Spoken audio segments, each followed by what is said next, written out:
Dios le bendiga, hermano, qué bendición estar en esta nueva clase de Historia del Cristianismo, y vamos con la lección número 9, opción secular a la autoridad romana.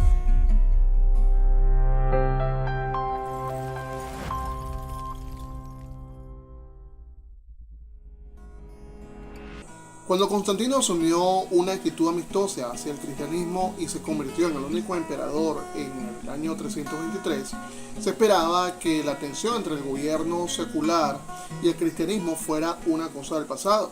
Es cierto que Constantino pasó edictos imperiales para hacer posible que el cristianismo se desarrollara en una atmósfera favorable.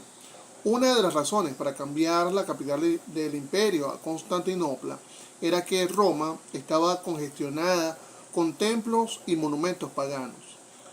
En el concilio de Nicea en el año 325, Constantino mostró una actitud paternal, y hasta su muerte en el año 337, cualquiera que hubiera sido su motivo, mantuvo una actitud singularmente constante hacia el movimiento cristiano. Después de la muerte de Constantino, un segmento del cristianismo católico fue consciente del aspecto antagonista o represivo del poder secular por el resto del período. Antes de discutir los ejemplos específicos de esto, es bueno dar un resumen del por qué apareció la oposición secular. Varias razones hicieron posible que los poderes seculares lucharan contra el cristianismo. Número 1. El antagonismo religioso movió a un hombre como el emperador Julián en el año entre 361 y 363 a oponerse al movimiento cristiano. Su familia fue asesinada por orden de su tío, el emperador cristiano. O sea, un emperador que era cristiano, según, por lo menos nominalmente. Su resentimiento personal fue transferido a la religión que su tío profesaba, aunque Julián ya se había prendado del paganismo cuando ya era bastante joven. Después de llegar a ser emperador, Julián intentó reintroducir un paganismo refinado, pero el intento fracasó. La segunda razón es el deseo de gobernar el cristianismo por motivos políticos o egoístas. Eso hizo que muchos gobernadores seculares, tanto de Oriente como de Occidente, impusieran severas restricciones sobre los caudillos cristianos.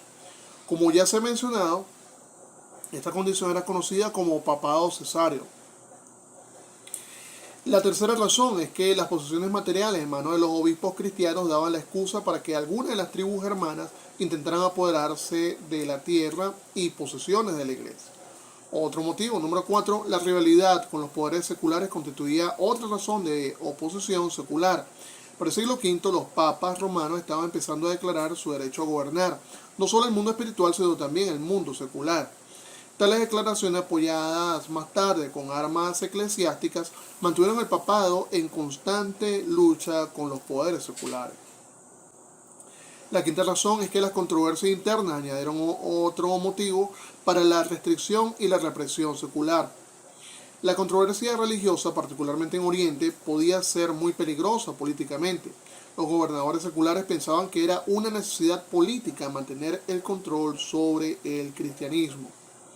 Y la sexta razón es que la corrupción y decadencia en el cristianismo occidental atrajo la violencia del gobierno imperial. Algunas veces por razones religiosas y algunas veces por consideraciones políticas, los primeros emperadores medievales nombraban los ocupantes del oficio papal y dictaban su política. Un breve resumen de las relaciones entre los diversos poderes seculares y la creciente iglesia romana proveerá ejemplos históricos de las varias razones de la oposición secular. Y vamos a ver entonces la oposición del Imperio Romano antes del año 476. Los tres hijos de Constantino lo sucedieron en el año 337. Uno fue muerto en batalla y otro se suicidó. El tercero, Constancio, gobernó hasta el año 361. Constancio era un cristiano arriano, y su largo gobierno trajo represiones y antagonismo para el cristianismo niceno, que incluía a Roma. Es significativo que Atanasio, no el obispo romano, fue señalado como el blanco de la persecución del cristianismo niceno. Es decir, este hombre, que era un obispo, no el romano, era el centro de toda la contienda en cuanto a la declaración que le había dado, y entonces él era el blanco de todos los ataques. El emperador Julián, en el año 361, como hemos dicho, hasta el 363, era anticristiano en actitud y en obra. Si Constantino hubiera sido un cristiano consistente, o sencillamente si hubiera sido cristiano, Julián muy bien hubiera llegado a respetar el cristianismo y abrazarlo. El breve reino de Julián y la fundamental debilidad del refinado paganismo que él trató de introducir mitigaron la fuerza de su antagonismo. La rivalidad básica entre la autoridad de la Iglesia y la autoridad secular se hizo clara en este periodo. El muy influyente escritor Agustín, escritor de La Ciudad de Dios, puso a las autoridades seculares y religiosas una contra la otra y magnificó su incompatibilidad. Los papas del siglo V se asieron de su ideal, empezando muy pronto a describir la relación entre los dos poderes como dos espadas, la espada espiritual más grande que la espada secular. Y eso era un motivo importante de antagonismo. Lucha con las tribus hermanas. Es difícil describir en unas cuantas palabras la compleja historia de las invasiones bárbaras de Occidente. Tal vez como un sumario, el movimiento puede dividirse en 6 periodos generales. El derrumbe de la antigua autoridad romana, que es el primer periodo que podríamos ver, y esto cerca del año 392. Ya se ha mencionado que desde tiempos primitivos las tribus hermanas al norte y este del imperio habían sido refrenadas de invadir el área por el establecimiento de fuertes guarniciones a lo largo de la frontera norte. En el siglo III, las tribus góticas casi triunfaron al invadir el imperio en 2 ocasiones. Finalmente, por causa de la creciente presión de tribus menos civilizadas y más fuertes que los empujaban del sur y oeste del Asia Central, se permitió a los visigodos cruzar el Danubio y conseguir refugio dentro del imperio propiamente dicho. En el año 378 se rebelaron los visigodos por pretendidos malos tratos y se enfrentaron al ejército romano en la batalla de Adrianópolis y sufrieron una severa derrota. El emperador Teodosio, en el año 379 al año 395, pudo controlarlos, pero a su muerte empezó la invasión. Los visigodos fueron rechazados en Constantinopla, pero se movieron al occidente para capturar Roma en el año 410. Galia 2 años más tarde, y después se pusieron a gobernar lo que ahora es Francia y España. Los diques ya habían sido rotos. Las tribus bárbaras de toda clase invadieron el imperio occidental. Los vándalos, los alanos y los suabos entraron a Galia y España. Los francos y borgoñes se sentaron en Alemania. Los anglos, los sajones y los yutes ocuparon Inglaterra, y los vándalos españoles conquistaron el norte de África. El gobierno, otra etapa, el gobierno del ejército, hasta alrededor del año 493. El siglo que siguió la invasión bárbara fue de confusión y conflicto. Los comandantes de los ejércitos se convirtieron en gobernantes. En el año 476, un motín de las tribus germanas dentro del ejército provocó el derrocamiento del gobierno romano nominal y la elevación de un general germano al reinado.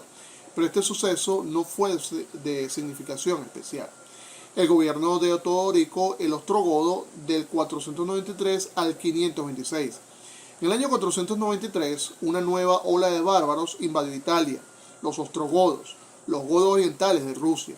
Su jefe, Teodorico, gobernó desde Rávena en el norte de Italia y tuvo éxito en mantener el orden.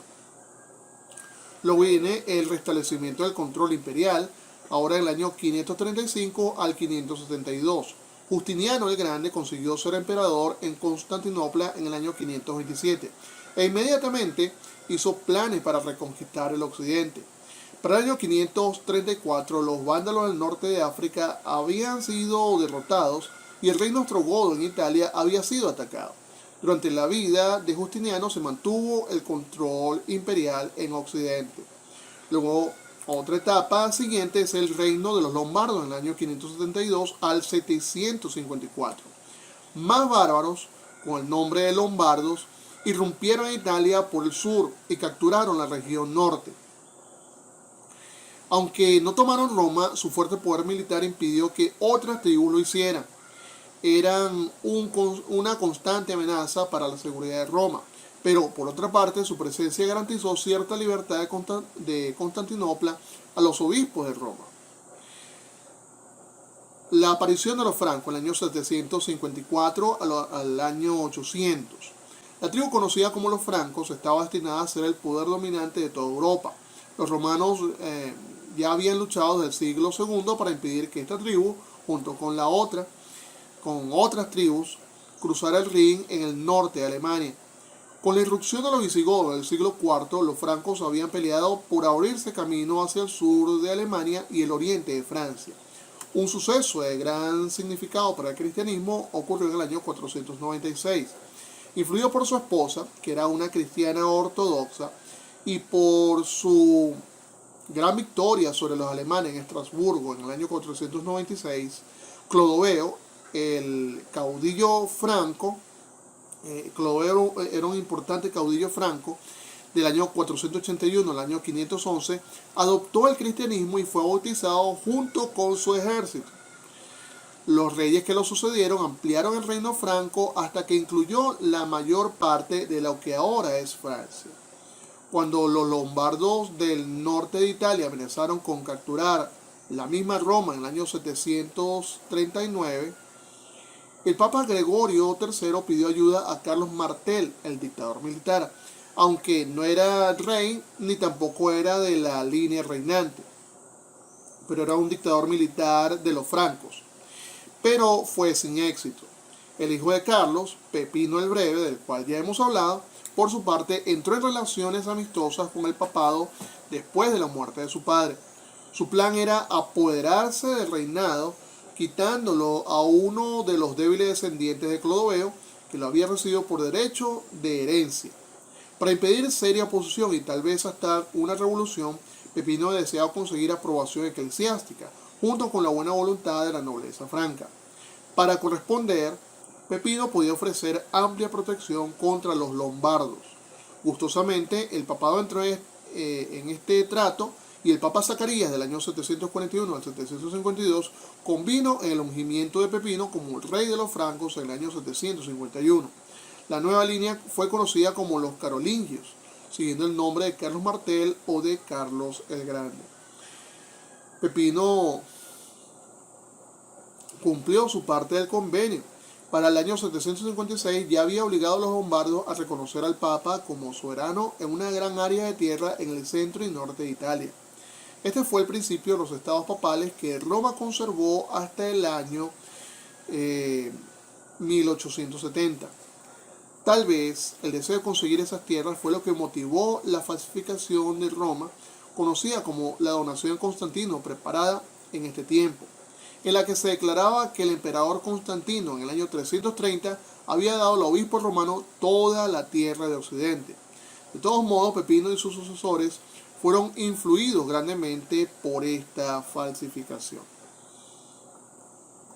Ahora vamos a hablar un poco sobre el Santo Imperio Romano contra la Santa Iglesia Romana, y ya esto del año 800 en adelante. El hijo de Pepino fue Carlos el Grande, el que se ha llamado Carlos Magno o Carlomagno. Su ayuda a la Iglesia Católica Romana ha sido descrita en el capítulo anterior. Él dominó el mundo occidental eclesiásticamente, además de dominarlo como soberano, como rey. El clima, no solo para su gobierno, sino para la Edad Media, vino en el año 800, cuando el Papa León III, que fue Papa del 795 al 816, lo coronó como Santo Emperador Romano.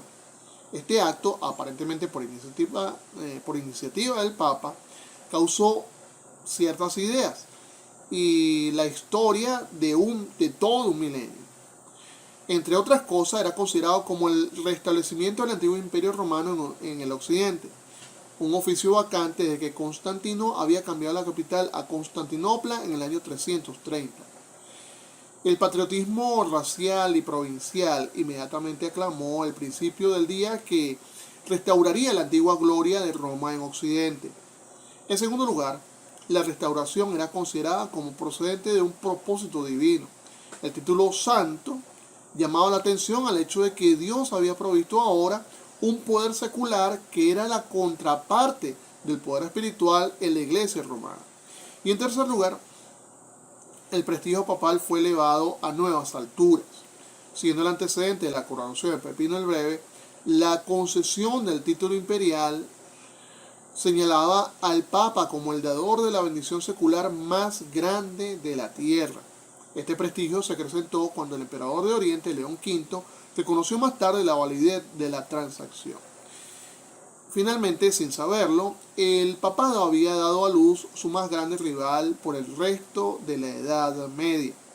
Es posible que el Papa León III tuviera en mente el ideal descrito en la ciudad de Dios de Agustín, pero de ser así, los resultados deben haber sido muy decepcionantes.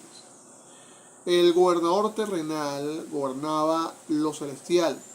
Carlomagno dominó la iglesia, nombrando obispos según su voluntad y dictando la mayor parte de la política papal.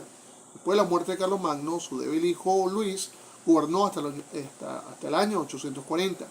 Sus tres nietos dividieron el imperio en el año 843. Las tres divisiones que se hicieron llegaron a ser, en términos generales, Alemania y Francia, y la franja intermedia entre ambos países a vista general. Luego vino una anarquía y una progresiva degradación papal. La línea carolingia cayó alrededor del año 880.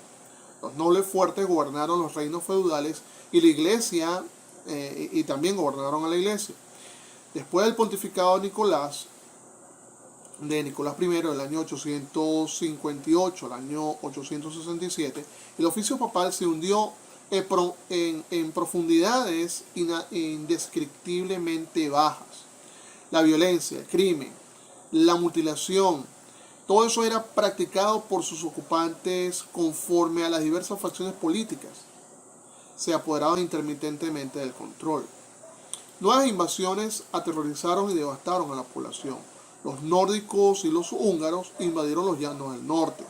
Los mahometanos en el norte de África y en España estaban a punto de obtener la victoria sobre lo que no habían sido capaces de cumplir por causa de Carlos Martel en el año 332.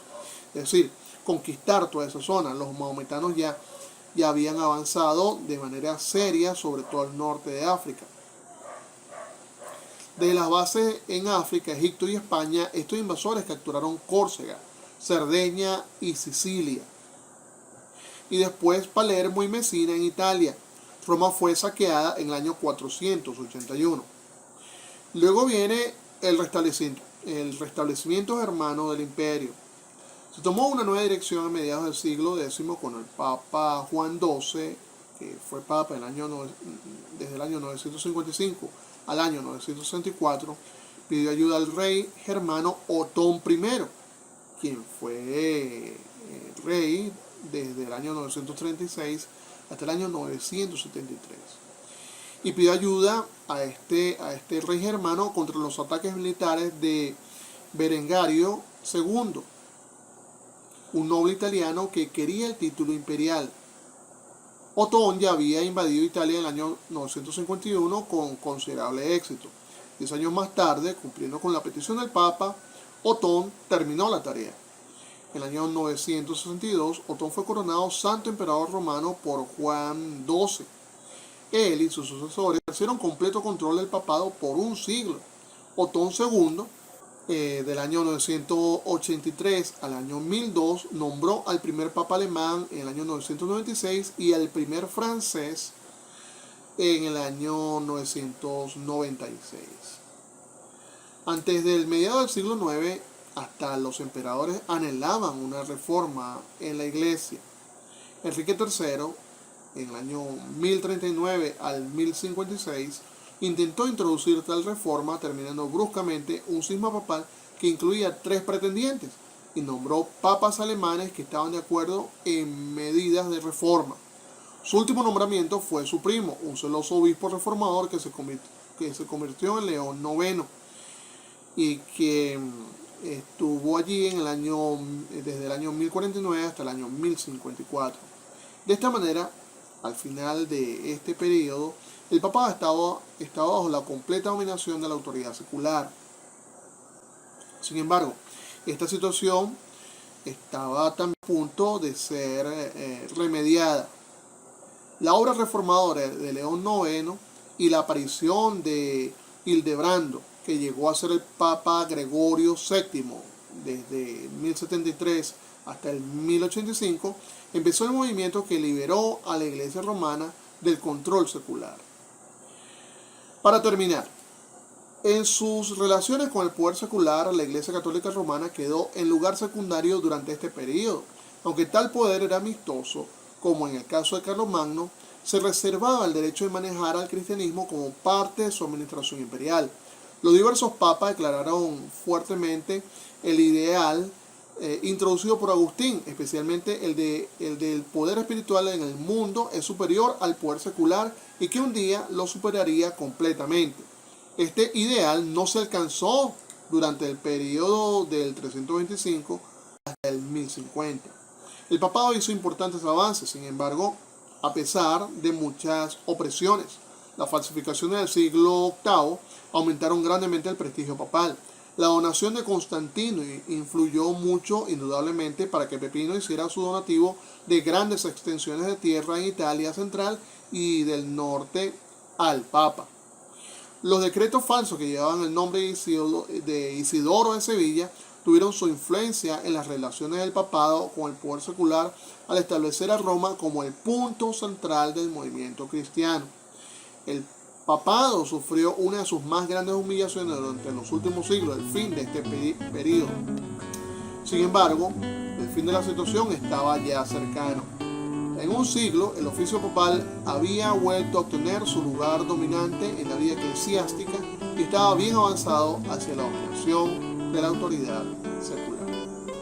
Muy bien, hermano, entonces lo dejamos hasta acá, habiendo terminado este texto, y nos vemos entonces en la próxima clase. Que el Señor le bendiga.